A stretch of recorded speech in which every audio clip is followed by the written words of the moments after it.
Graça e paz, irmãos. Vamos retomar o nosso estudo. Então, ficamos aí alguns dias sem poder estar aqui com os irmãos, mas graças ao Senhor, a sua misericórdia, a sua graça, nos é permitido, então, juntos aqui, retomarmos o nosso estudo. Vamos abrir a palavra, então, em 1 Timóteo, capítulo 3. Nós vamos estudar hoje a partir do verso 8. 1 Timóteo, capítulo 3, a partir do verso 8.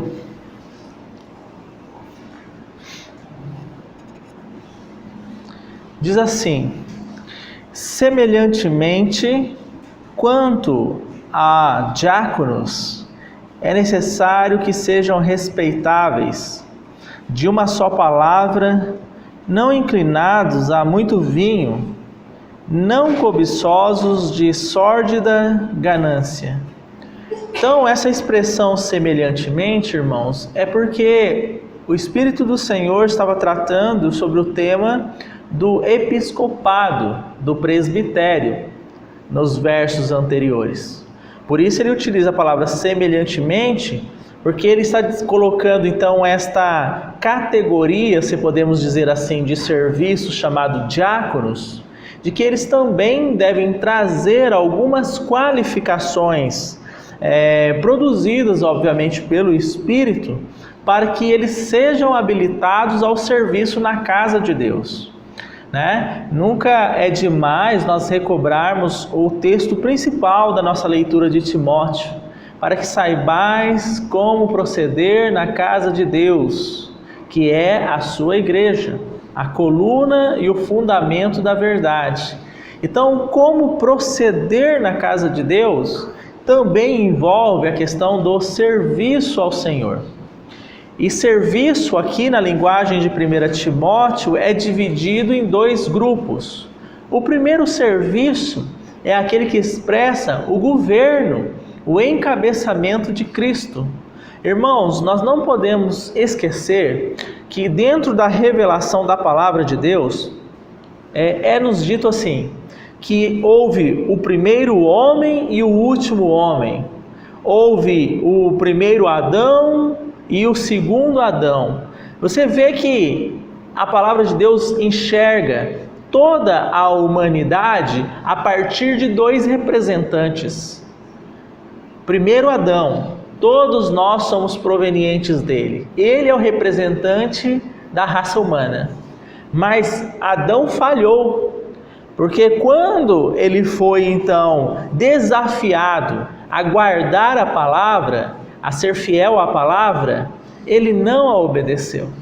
E a consequência de não desobedecer a palavra de Deus está aí até hoje. O mundo experimentando cada dia mais estas consequências que não atingiram apenas o homem, mas toda a criação. Então vem aí um outro homem, que é um outro representante também da raça humana. Esse homem é Jesus Cristo. Por isso que é dito que ele é o último, ou em alguma passagem, o segundo. Então, este outro homem, Jesus Cristo, o último, ele pôde ser provado em todas as coisas à semelhança do que foi Adão. Mas onde Adão falhou, o nosso Senhor obteve vitória. Irmãos, nós sempre precisamos de lembrar de um detalhe. Jesus Cristo, ele é 100% Deus, é verdade. Dentro da Trindade Santa, ele é o segundo nessa Trindade, o Pai, o Filho e o Espírito Santo. Ele é Deus. Colocar em xeque esta verdade absoluta é realmente interpretar a palavra, perder toda a realidade da palavra. E eu vou dizer para vocês o porquê. Porque a palavra diz assim: por meio dele, e por ele, e para ele foram feitas todas as coisas. O nosso Senhor é a razão da existência de todas as coisas. Tudo se resume nele, tudo é para ele. Tem um irmão que faz um comentário interessante sobre isso. Ele diz que os biólogos, esses programas aí na televisão que fazem aquelas matérias sobre a natureza, então tem um que uma câmera vai até as maiores profundidades do mar, onde o homem não consegue chegar, nem a luz chega, não sei quantos 1000 metros para dentro do mar, a pressão da água é muito grande, é impossível o homem chegar lá, e não entra luz e nada. E essas câmeras, esses equipamentos submarinos, eles vão lá, e sabe o que eles encontram lá? Vida. Encontram peixes, alguns peixes todo deformado, um aspecto muito feio, sem olhos, porque não tem luz, eles não precisam de olhos, né? São criaturas realmente muito esquisitas, mas elas estão lá para quê? Para a glória daquele que por meio dele, por ele, para ele foram feitas todas as coisas. O nosso Senhor, então, como esse representante da raça humana também, esse último homem, universalmente falando, ele é o cabeça, mas ele tem um corpo. Por isso que a igreja, segundo Efésios capítulo 1, é dito que a igreja é o seu corpo, a plenitude. A palavra ali plenitude é o complemento daquele que a tudo enche e a todas as coisas. Então nós temos um cabeça, nós como igreja temos um governo, e não é um governo, irmãos, deixa eu colocar aqui de forma muito clara, exercido por homens, é um governo exercido por Cristo. Entretanto, ele o faz através do seu Espírito, usando esses irmãos que são chamados a supervisionarem, a serem então os episcopos ou presbíteros, se os irmãos assim o preferirem. Então esse é o primeiro compartimento, digamos, do serviço na casa de Deus. Porque primeiro tinha que ser nessa ordem a expressão do governo, da autoridade, e depois o serviço geral, digamos assim, que é aqui em 1 Timóteo traduzido, pela expressão que nós estamos vendo, diáconos. Então, aquele que pastoreia, aquele que prega, aquele que evangeliza, aquele que dá donativos, que oferta e N dons e funções, estão inseridos nesse grupo diaconal, aqueles que servem.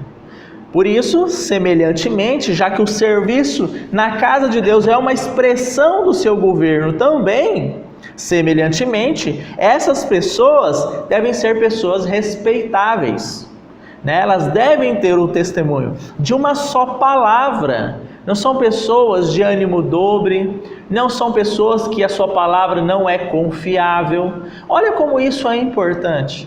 Imagine um irmão que está em dificuldade e recebe a visita desses irmãos, desses diáconos, e lá são tratados assuntos referentes à ajuda para esse irmão. Se essa pessoa não é de uma só palavra, o que vai acontecer?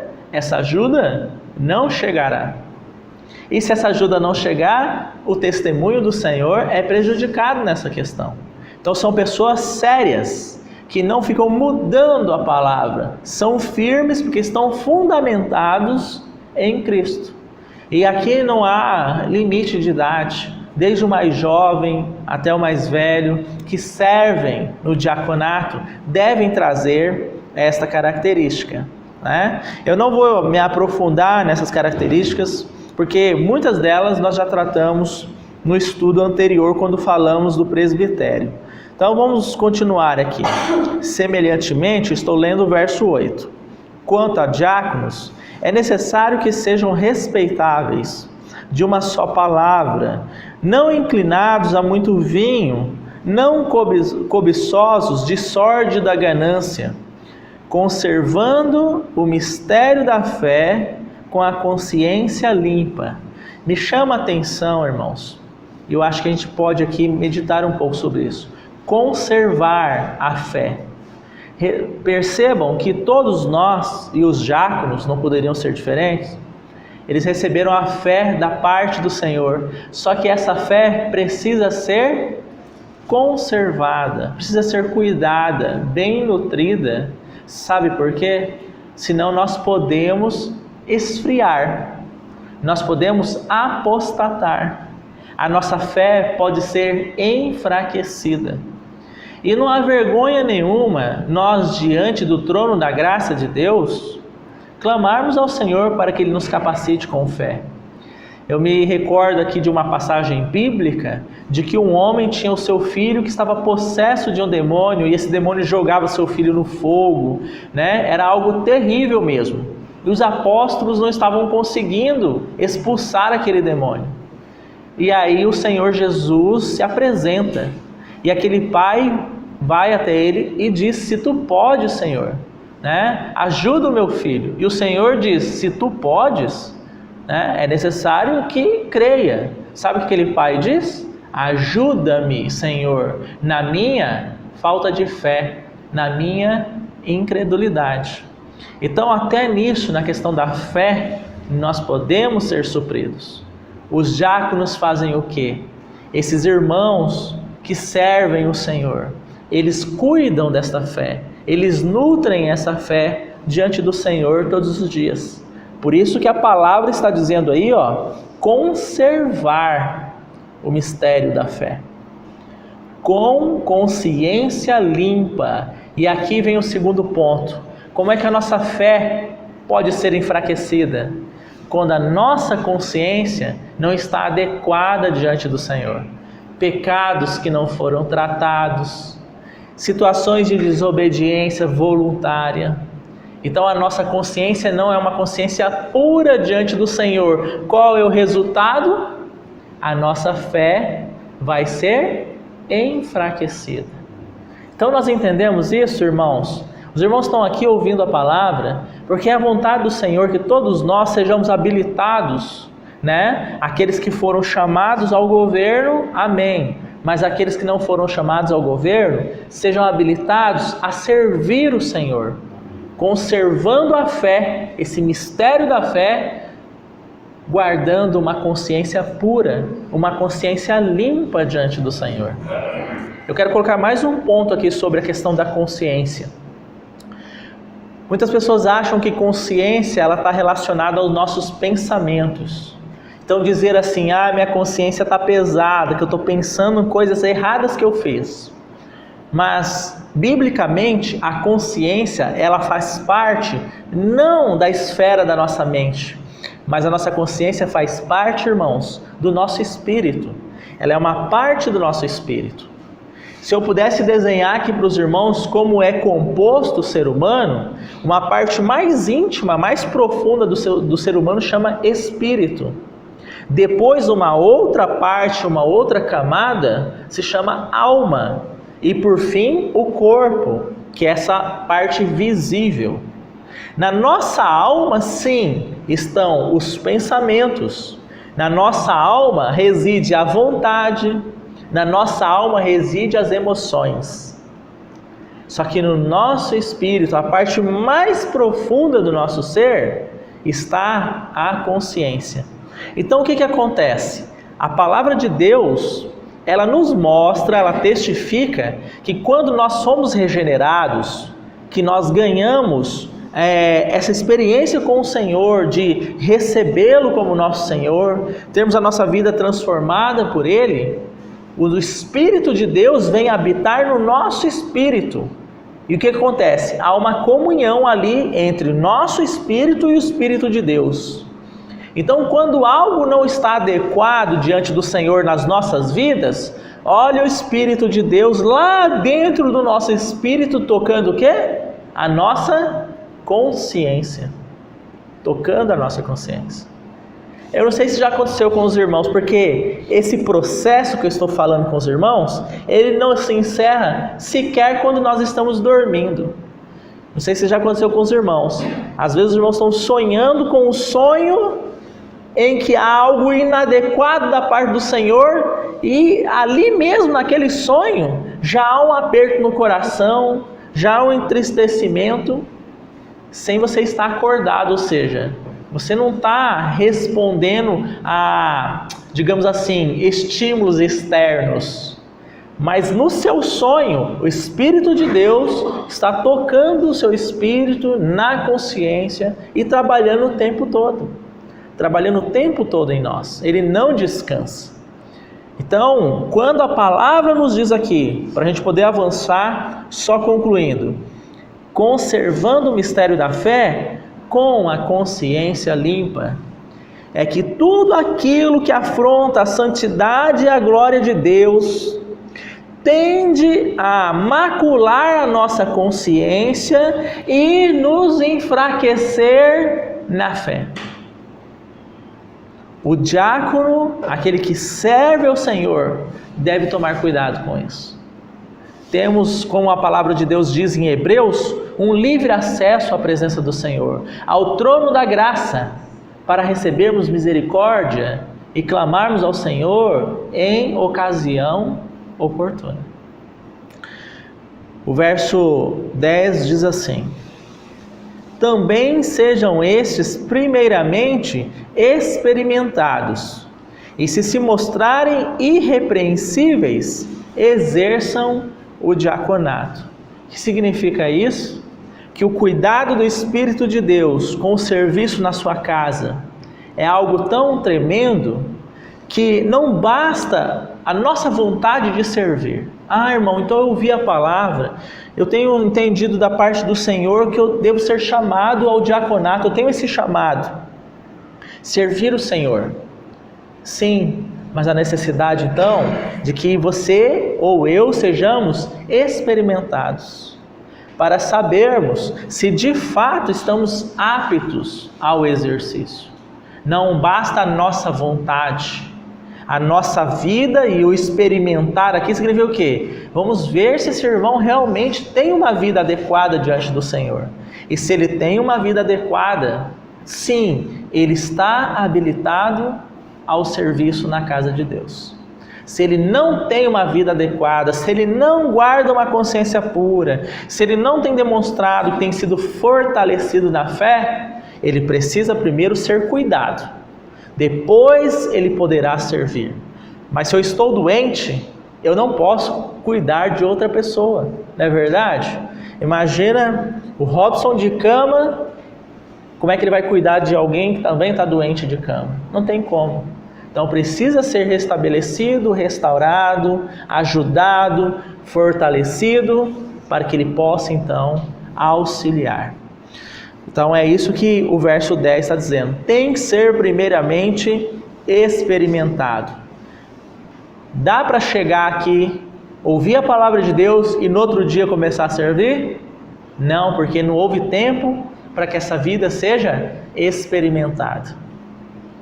E experimentado aqui, não apenas pela igreja, como um testemunho perante a igreja, mas principalmente ter um tempo de caminhada com o Senhor, tendo uma experiência com o Senhor, né? Então esses dois elementos vão contribuir para um serviço adequado.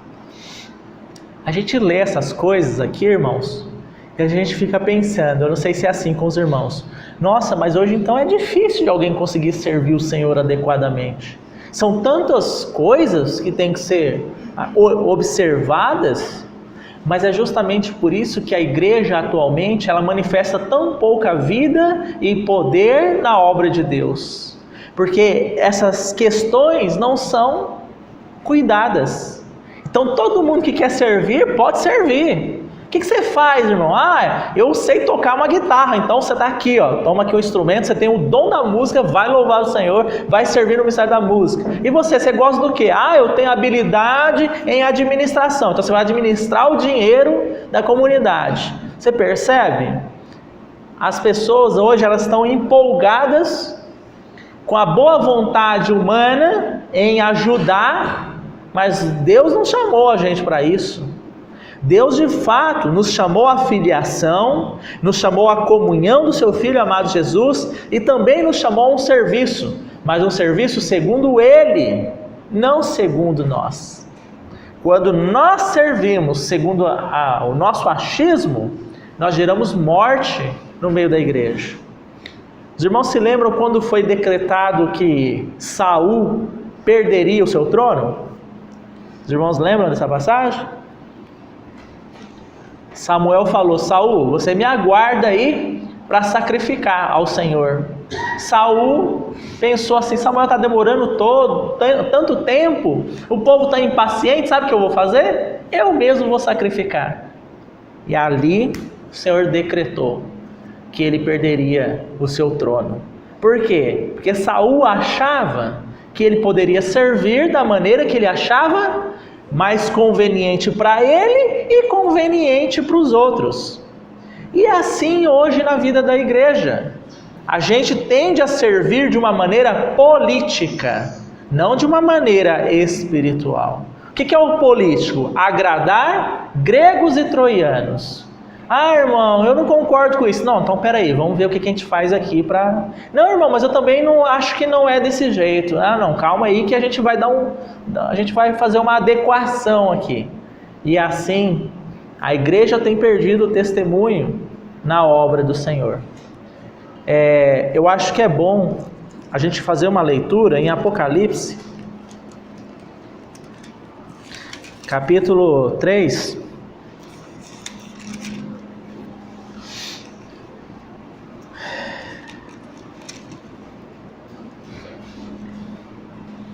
verso 14. O irmão pode ler a partir do verso 14. Ao anjo da igreja de Laodiceia escreve: Isso diz o Amém, a testemunha fiel e verdadeira, o princípio da criação de Deus. Conheço as tuas obras, que nem és frio nem quente. Quem dera fosses frio ou quente. Assim, porque és morno e não és frio nem quente, vomitar-te-ei da minha boca. Dizes: rico sou e estou enriquecido, e de nada tenho falta, mas não sabes que és um coitado, e miserável, e pobre, e cego, e nu. Aconselho-te que de mim compres ouro refinado no fogo, para que te enriqueças, e vestes brancas para que te vistas, e não seja manifesta a vergonha da tua nudez, e colírio para ungires os teus olhos, a fim de que vejas. Tá bom. Sabe que o significado desse nome Laodiceia, alguns irmãos, em uma tradução para o nosso idioma, significa o direito do povo. Ou seja, todos têm direito. O direito do povo. E essa igreja é interessante porque ela diz assim, o Senhor fala a respeito dela: você está dizendo que é rica e abastada e de nada precisa. Eu pergunto aos irmãos, será que obra não está aqui no meio? Sou rica e abastada, eu não preciso de nada. Obras eu tenho, caridade eu tenho, serviço eu tenho tudo, eu não preciso de nada. Só que olha a advertência do Senhor. Diz assim: nem sabes, verso 17, que tu és infeliz, sim, miserável, pobre, cego e nu. Faltava tudo para essa igreja do ponto de vista espiritual, embora do ponto de vista natural ela fosse preenchida com tudo que era necessário. Então isso aqui é uma advertência para nós, porque essa igreja é a igreja dos nossos dias. Ela está equipada com conhecimento, equipada com dinheiro, equipada com serviço, equipada com boas intenções, equipada com patrimônio e assim por diante. Mas se tudo isso daqui é segundo o homem natural, ela está nua, ela está cega, ela não tem visão do reino de Deus, ela não tem visão do propósito de Deus. A nudez significa o quê? Falta de revestimento de Cristo. A palavra diz: vos despojeis do velho homem e vos revistais do novo homem. Estar revestido de Cristo. E a ela estava faltando isso. Então, irmãos, tendo lido esta passagem, nós voltamos para 1 Timóteo, quando é dito o quê? Sejam experimentados e se mostrem irrepreensíveis, e então possam exercer segundo aquilo que está no coração de Deus. Seguindo aí os versos, nós temos aí o verso 11 também. Diz assim: da mesma sorte quanto a mulheres, é necessário que sejam elas respeitáveis, não maldizentes, temperantes e fiéis em tudo. Aqui nós precisamos fazer um pequeno comentário para não gerar um pouco de confusão. Há uma tradução que eu consulto muitas vezes, que é uma tradução literal do texto em grego. Essa tradução literal, o verso 11 diz assim: as esposas deles, da mesma forma, sejam elas dignas de todo respeito, não maledicentes, sejam sóbrias, fiéis em todas as coisas. Por que eu estou lendo a tradução literal para os irmãos do grego? Porque aqui essa expressão também, da mesma sorte quanto as mulheres, está se referindo às mulheres desses irmãos que são diáconos. Como que então essas irmãs, essas mulheres, elas devem trazer em si também uma conduta que reflitam o quê? O governo dos seus maridos em suas casas. Os irmãos percebem isso? Então você tem um diácono que serve o Senhor adequadamente, e aí você olha para dentro da casa dele, porque ninguém pode servir na casa de Deus adequadamente se não servir em casa adequadamente. Você olha para dentro da casa dele, sabe o que você encontra? Uma esposa que tem sido encorajada ao quê? A ser respeitável, a não ser maldizente, a ser temperante, fiel, ou seja, ela tem sido bem apacentada, ela tem sido bem cuidada por esse irmão. Então, a realidade da casa é refletida na realidade da igreja. O serviço que esse irmão faz em casa, com a sua família, é o serviço que então reflete no seu serviço na casa de Deus, na vida da igreja. Por isso é dito aqui, né? Repetindo, da mesma sorte quanto as mulheres. Podemos colocar aqui da mesma sorte quanto as esposas. Agora, obviamente, se os irmãos forem fazer um estudo aí, fazer algumas consultas, os irmãos vão ver comentários que dizem que aqui é como se Paulo estivesse se referindo às diaconisas. E aí surge a dúvida: irmão, existe diaconisa? Não existe diaconisa? Essa palavra diácono é só para homens? Só homens servem? Não, irmãos. As irmãs também servem na casa de Deus. Daqui a pouco eu vou mostrar isso na palavra. Mas no contexto aqui, neste texto especificamente, o Senhor está se referindo às esposas desses irmãos diáconos, tá? Agora vamos em Romanos capítulo 16, para que os irmãos tenham aí uma pequena prova de que o serviço das irmãs na casa de Deus também é recebido, é necessário, até podemos dizer. O irmão leia a partir do verso 1. Recomendo-vos nossa irmã Fé, a qual está a serviço da igreja em Cencreia, para que a recebais do Senhor, como é digno dos santos, e a ajudeis em qualquer coisa que de vós necessitar, porque ela tem ajudado a muitos, como também a mim mesmo. Então essa irmã Febe, ela serve a igreja de Cencreia. Então, irmãs podem ou não podem servir a igreja, servir na casa de Deus? Também podem, com exceção, obviamente, aquelas situações que nós temos batido bastante aqui quando falamos do arranjo de Deus.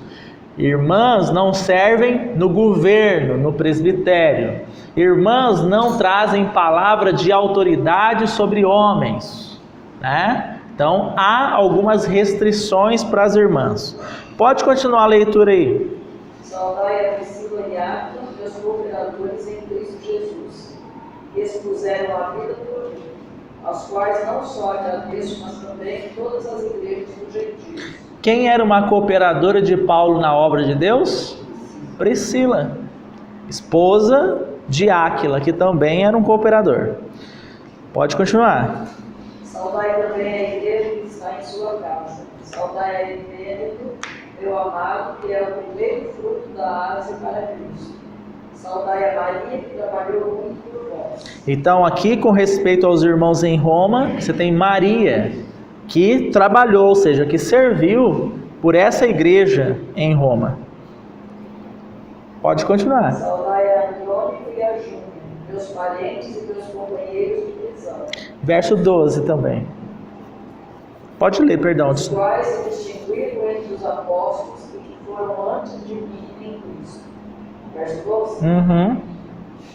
Saudai a Trifena e Trifosa, as quais trabalham no Senhor. Saudai a amada Pérside, a qual muito trabalhou no Senhor. Então você pode perceber nesse pequeno texto, poderíamos aqui adentrar em outros textos também. Por exemplo, quando em 2 Timóteo é dito que as irmãs mais velhas devem instruir as mais jovens, não é verdade? Então há vários textos que mostram sim que as irmãs servem na casa de Deus. Mas naquele contexto, só entendi de destacar isso para os irmãos, entendemos que está se referindo às esposas dos irmãos que servem no diaconato. Vamos voltar lá para 1 Timóteo.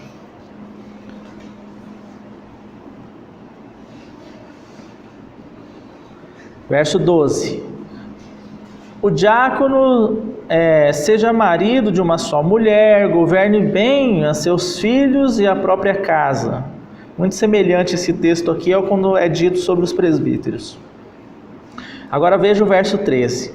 Pois os que desempenharem bem o diaconato alcançam para si mesmo justa preeminência e muita intrepidez na fé em Cristo Jesus. Então é interessante porque na palavra com respeito aos diáconos, aqueles que servem na casa de Deus, o serviço, irmãos, fortalece na fé, é o que é dito aí no verso 13. Fundamenta, fortifica na fé, o que é dito aí, alcançam muita intrepidez e preeminência. Esta palavra aqui está relacionada ao que podemos dizer sobre galardão, sobre recompensa. Essas pessoas que estão servindo ao Senhor de maneira adequada, elas têm já nesta vida recebido da parte do Senhor cada vez mais o que? Fortalecimento na fé. E na sua vinda serão também recompensadas por este serviço. Então isso é muito importante que nós saibamos que à medida que nos envolvemos com aquilo que é do Senhor, os maiores beneficiados somos nós mesmos, em todos os aspectos. Quem não se envolve com os assuntos do Senhor, com a obra de Deus, tende a ser enfraquecido. Então, assim, à medida que servimos, somos fortalecidos. Isso também é algo excelente da parte do Senhor. Agora, para nós encerrarmos esse assunto sobre diáconos, vamos em Atos capítulo 6. Quero fazer mais uma ponderação.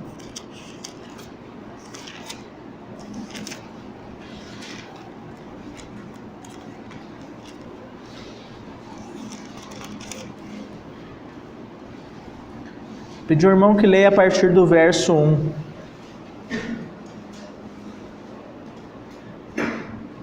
Naqueles dias, ao aumentar o número dos discípulos, houve uma murmuração dos gregos contra os hebreus, de que as viúvas daqueles eram esquecidas na distribuição diária. Então os 12 convocaram a multidão dos discípulos e disseram: não é conveniente que nós deixemos a palavra de Deus e servamos as mesas.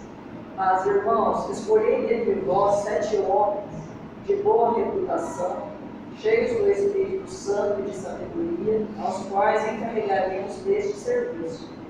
E nós nos dedicaremos assiduamente à oração e ao ministério da palavra. A proposta agradou a toda a multidão, e elegeram Estevão, homem cheio de fé e do Espírito Santo, e Filipe, Trófimo, Nicanor, Timão, Pármenas e Nicolau, prosélito de Antioquia. E apresentaram-os perante os apóstolos, e estes, tendo orado, impuseram-lhes as mãos. E crescia a palavra do Senhor e se multiplicava muito o número dos discípulos em Jerusalém. Também muitos sacerdotes obedeciam à fé.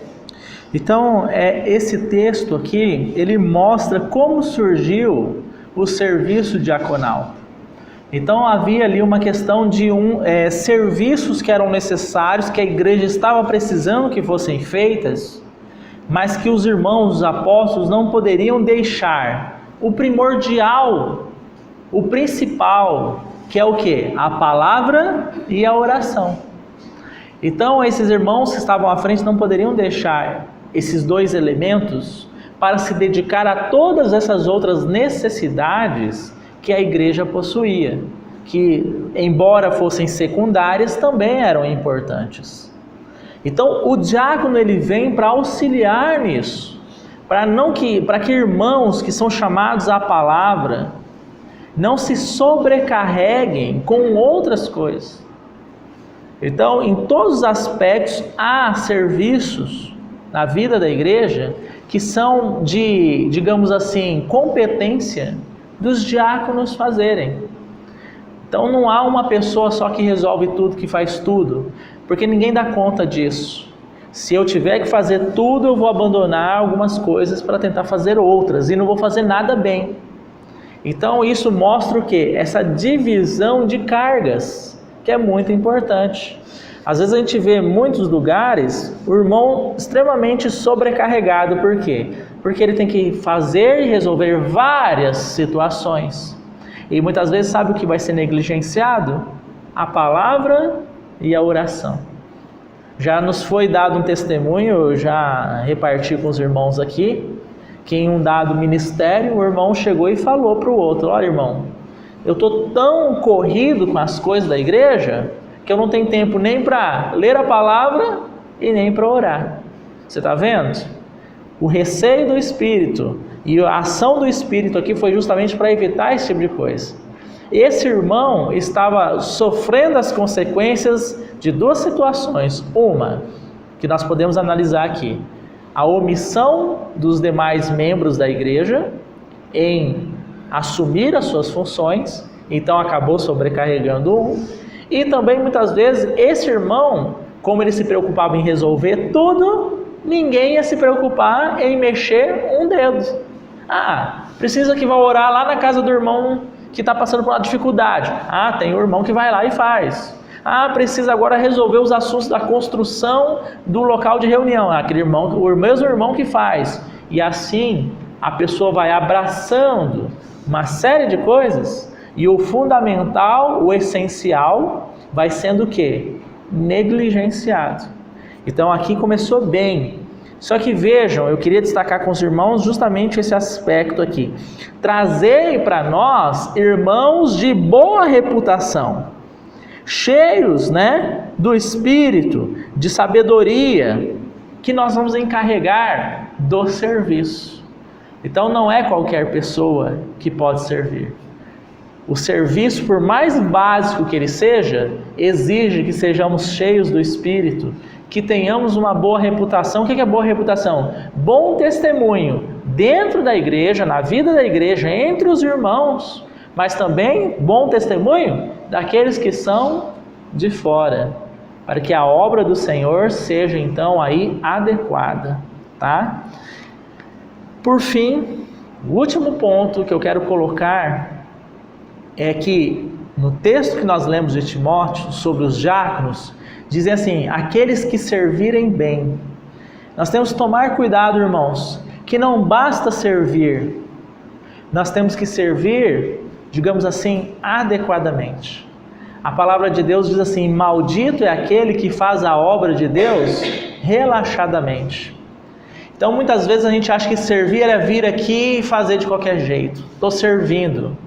Não, é servir e servir de maneira adequada, zelosa. No nosso trabalho a gente não é zeloso, e aí as coisas do Senhor a gente faz de qualquer jeito. Eu tenho sido encarregado pelo Senhor de orar pela igreja. Ora de qualquer jeito, quando quer, quando dá, quando tem vontade. Então estamos servindo relaxadamente, não estamos servindo bem. que seja o irmão que seja encarregado de vir aqui arrumar as cadeiras. Ele pode arrumar as cadeiras de maneira zelosa, ou ele pode arrumar as cadeiras relaxadamente. Um serviço aparentemente simples, não é verdade? Então o diácono deve servir e servir bem.